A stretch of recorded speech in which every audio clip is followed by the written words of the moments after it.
you talk about what President Trump has said he's going to do?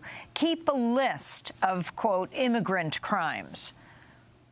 Well, this weekly report that he has called for recalls a number of things from the past that we have seen before, which is this move to isolate and identify and then vilify a vulnerable minority community in order to move against it.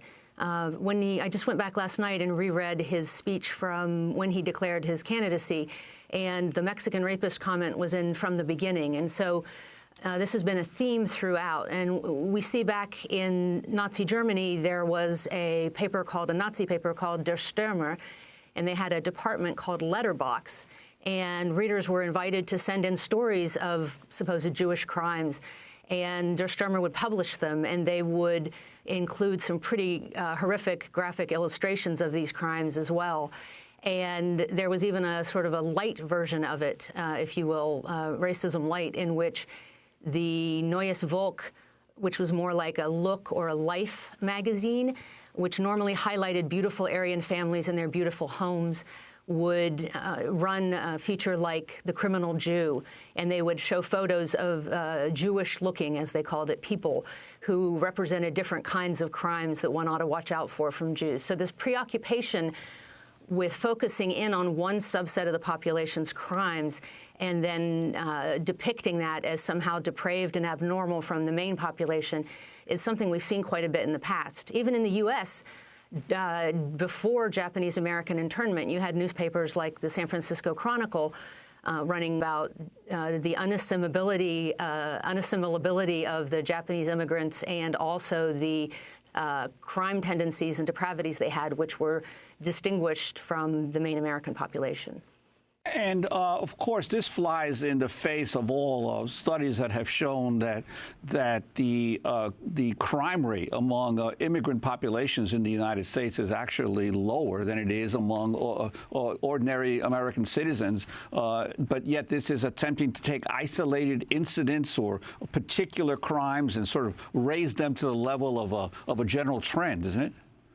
It is, and I think it's part of a disturbing narrative in which you strip out the broader context and the specificity of actions like this, and you try to weave them into this preset narrative of good and evil somehow that really ends up being simple and dishonest and very counterproductive for the society as a whole.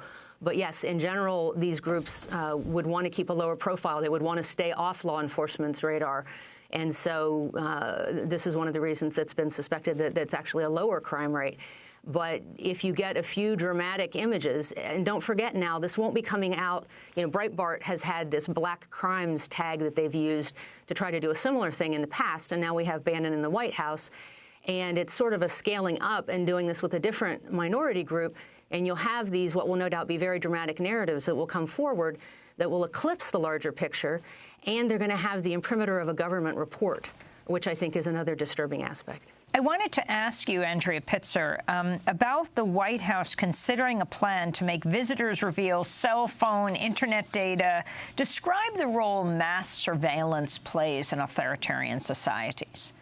Well, over time, we've seen that it's very hard to have an authoritarian or a totalitarian society, a state that runs without a secret police.